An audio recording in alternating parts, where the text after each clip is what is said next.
Hey everybody, Artosis here, bringing you some more of the RISS. Right now we're in a best of 7, and it is between Dewalt here in the bottom left and Mihu here in the top right. Choosing that magenta color, the best color for Terran players. Now, it is 2-1 into Dewalt's favor at the moment. We've had some really great macro games, some really interesting positions from both sides. Definitely a lot of aggression, I would say. Lower supply games quite often. And now we're on Blue Storm, which is, for me personally, one of my favorite maps of all time. It's not quite balanced anymore, I guess. But certainly it is one of the more fun maps that have really ever been made, honestly. Like, some of the golden era of Brood War was really played a lot on Blue Storm. It's a two-player map, as you see. You know, it's just got like this regular path out to your natural, and then it's got this little tiny hole. This is one of the defining features that goes right through the center. Well, now, you know, there's a path through the center, I guess is what I'm trying to say. But it's a hole that only allows small units in. For instance, a Hydralisk fits through, but a Vulture does not. I feel like that's always the way to truly explain the size of something like this, right? So, like, bigger units can't make it through. DTs, sure. Zealots, sure. Hydralisk, sure. Marines, medics, SCVs, probes, drones, you know, that type of stuff, but nothing bigger than that. So that does make a quicker scout, possibly a little bit more aggression, things like that with the rushes. But after that, you know, it's a later game, like, you could have counterattacks through there, but it's not a big thing that occurs because it's such a small little choke. And other than that, one of the big things is the map splits here. This is like, as far as splitting a map, this is the smallest area that splits any map ever. That is all the ground that connects the two sides. So that center absolutely can become turtled up. Sometimes you get big macro games because of that. I don't know, man. It's a great map. I've always loved it. And yeah, anyways, we'll see how this goes. It is an offensive gas immediately there from Dewalt, so that's a little bit annoying here for Mihu. He does have a solid little wall here to try to out micro anybody with the zealots or whatever. You're right. You can pop in the marine through this little hole right here. Zealots and probes can't go through there. The probe, though, he's trying to be as annoying as possible. Little scout there from me who sees that it is in fact going to be a gateway into a nexus. So he's going to want to get his own expansion down ASAP. Or, I mean, he could try some sort of rush, but honestly, marine SCV rushes don't work very well against this build. Really and truly, they do not. You generally end up holding his Protoss pretty easily, and then the game is, excuse me, simply over at that point. So Mihu gonna go ahead and take his own command center here. He is gonna catch that probe and kill it off, of course, and he's gonna want to get rid of this gas immediately now. That is the #1 priority. The SCV coming back down. Probe does hit it. Oh, he doesn't block the scout, which is probably what he wanted to do there. And you just want to check. You know a zealot's going to come. But you have to be ready for that. You have to have at least 3 Marines out at your front for that first zealot, and you got to be careful to make sure that you're either getting a bunker on the way, more Marines, or both. So that, you know, as an additional zealot that we see here being made now is not going to do massive damage to you. Now, he's going to be able to take down this assimilator pretty quickly. Obviously, Dewalt's tech is a lot faster here. His cybernetics core is like a third of the way done as Mihu's gas starts. So it'll take a little bit for him to get his siege tanks and whatnot out. Also, it's a little bit tricky to have a bunker correctly here. This is probably the location you want. You could try this, but then you're not really covering anything walking in this way, like a zealot. It could be a little bit annoying. Notice how he just kind of holds the choke here for now. I do like the fact that he skipped the bunker and went 5 Marines instead. It's a little bit more flexible. Dewalt over here. Ooh, proxying a pylon. We'll see what he wants to make over on that side of the map. Like, this might turn into something like multiple gateways to really try to bust down the front. I could see him doing something like that. That would make some sense. It might just be there for scouting intel as well. You know, you have a probe out on the map. Why not make a pylon with it? And this Marine push is, like, really funny to see. You generally don't see moves like this. And if the Zealots come back, like 3 Zealots, even with the damage on them, will just massacre these Marines. So the Marines are going to try to walk through here. Zealot goes up, and he's just going to have to target down what he can. You can kill 2 of these pretty easily. Ooh, good micro there. And, in fact, puts a lot of damage on the Zealot. So these Marines are actually doing much more than you would normally see. Now, the bunker is going up. This is an anti-Dragoon bunker.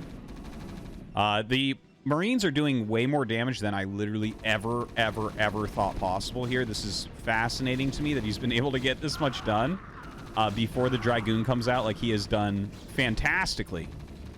I'm actually, like, honestly, guys, really shocked at what he was able to do with those Marines. This is not, like, a normal thing. Like, you know, obviously I watch, like, an unbelievable amount of StarCraft at the pro level and everything, and I never see anyone just make, like, 6 Marines and go across the map when they get offensive gassed. Very interesting stuff. By the way, 3 more gates over here. So this is going to be 4-gate range, and it looks like he'll follow it up with Dark Templars. So the idea from Dewalt is to put so much pressure on the bunker that you're just, like, thinking about saving it. You're thinking about getting siege mode up. But Mihu scouts the 3 gates. Like, whenever you see something like this, you're going to massively repair. You're going to make sure that the bunker is full. You're going to get siege mode, and you're going to get missile turrets. Like, that is exactly how you're going to play that position. Because, like, anytime they're doing that, they're so all in. DT follow-ups become very common. And, like, basically siege plus DT holds everything if you have your SCVs repairing correctly and blocking correctly. Okay, so the bunker is almost full. More Dragoons are coming up. Dewalt hasn't started that Templar Archives yet. I think he still will. Like, I think you have to go with the plan. You know, he's already taken a lot of damage. His probe count is super low compared to Mihu's SCVs. So definitely an issue there. Templar Archives coming up. He is putting a lot of pressure right now onto this bunker. The siege mode is very close to done, and that's going to be a very good position back here. Like, you have to be careful. There's so many Dragoons. If you pushed the tank up here, they would actually run forward and just snipe it, and you'd lose the game. So you've got to be careful about that. Now he steps forward and starts killing off SCVs. Now, that looks scary, but it's not really that bad. They're taking some damage. Now, he does siege up. All he needs to do is make sure he doesn't lose the bunker here. The bunker is the anchor of this defense. And the Zealot tries to stay in there to draw tank fire to kill more SCVs. Kind of cute.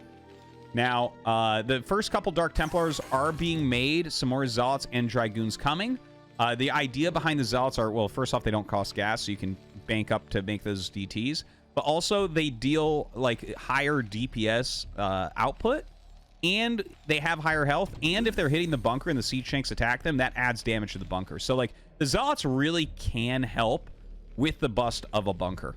You don't normally think of them that way, but they certainly can. Now, the DTs are going to be coming in. Charge on the way, so those Zealots going to become more and more powerful. This is a lot of siege tanks. As he floats up and sees everything, he's going to have to get back. Oh my god, pulls back here for a moment. The DTs have not come in yet. Oh wow, I thought Dewalt was going to dive a little bit harder there. Well, Mihu now, is he actually pushing up? I don't think that this is the correct play in any world. Like, your opponent has 4 gates. I guess if they double expanded, you can, like, find some damage with this. Either way, he goes ahead and scans. Going to be able to pick off at least 1 DT. 2 DTs do end up falling. Has some mines in here as well. And look at this. Just pushing so aggressively forward.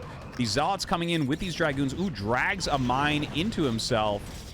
And, God, I tell you, Mihu really has these strange understandings that seem to work.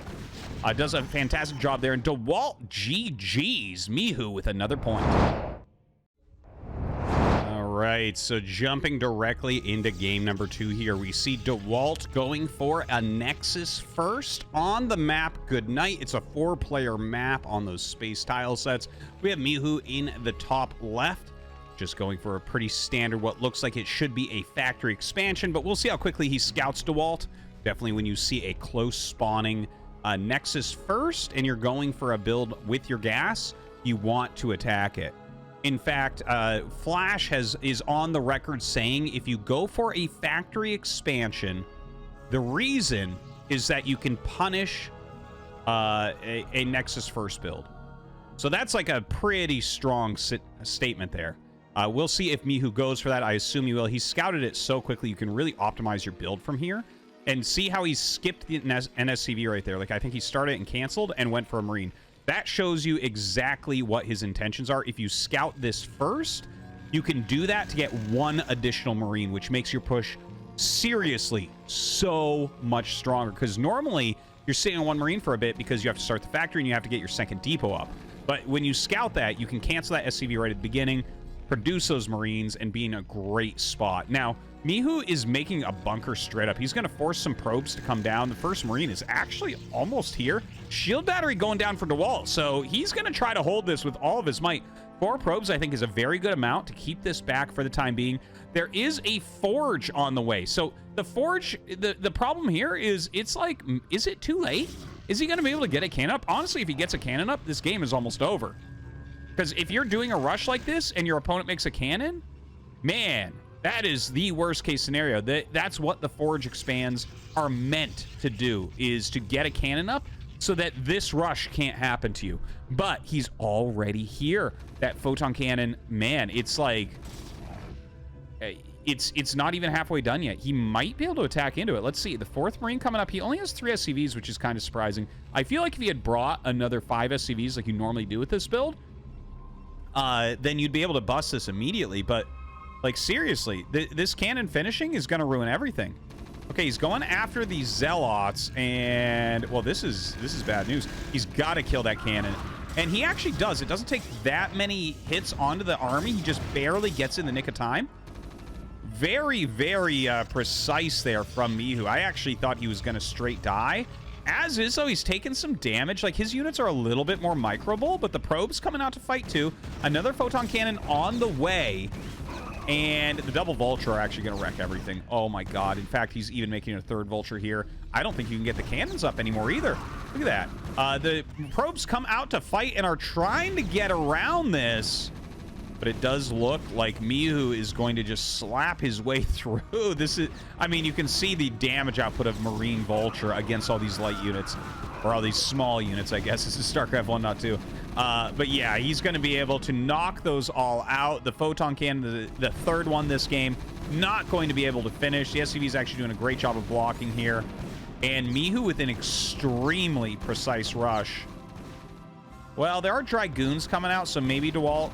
Well, I don't think he can hold the Nexus, right? Maybe. Like, I guess if he came down with the Goon and killed 2 of the Marines before they got in the bunker, that's, like, kind of the important thing here. Okay, he kills 2.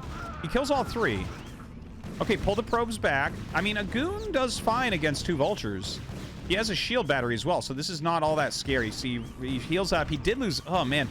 I lost a few more probes than he wants, but the thing is he's trying to hold the Nexus. Yeah, he's just going to GG. And suddenly, Mihu, in a couple quick games, turns it around and takes the advantage 3-2.